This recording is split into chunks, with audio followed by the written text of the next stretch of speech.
Hi, it's me. It's Friday, August 30th. Time for my video. Man, it is just like coming down outside, but not with rain, rather in just direct rays of sunlight. I'm gonna take a look outside here. You see that? See all this? It's just heat. Just photons, heat. It is so hot. It is so hot. It is really hot.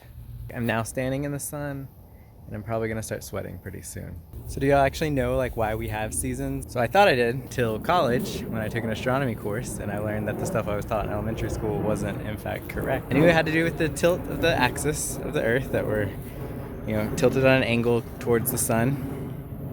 And when it's summer, we're tilted a little bit closer this way. And when it's winter, tilted back. This is all with respect to the northern hemisphere. We had to explain, why that is.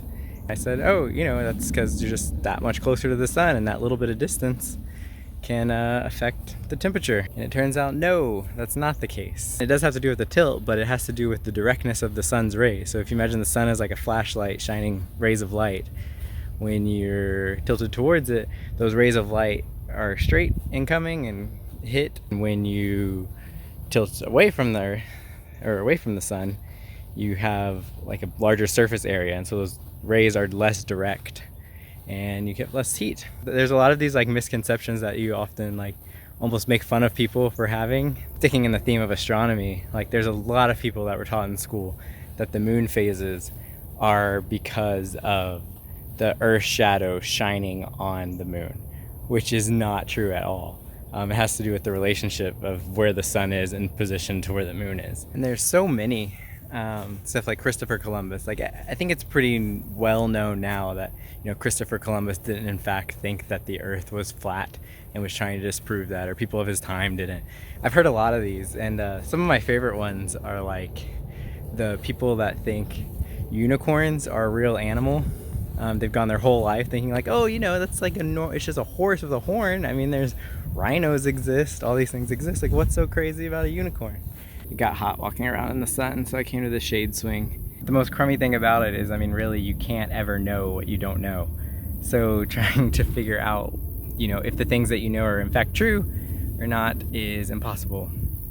There's actually this interesting project by the people that do Wikipedia Foundation. I remember looking at it a while ago. I haven't looked at it recently. But essentially what they're doing is trying to create like a structured fact-based database where you essentially have types of entities and relationships.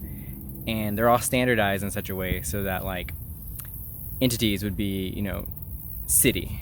And then you can have those relationships, and they're again standardized relationships. So one of them is like, is capital of. So then you can have like an entity relationship of like Austin is capital of Texas. You can really imagine extending that and adding different properties. You can imagine in the future having like this structured true database of knowledge that's queryable and reliable. The difficulty is just finding out how to take information and structure it in such a way. So I'd love to hear from y'all if y'all have a similar experience where you thought something was true for a certain amount of time in your life, and then suddenly like you realized it wasn't, and what that was. And in the gravy boat's hand was bushels of dandelions.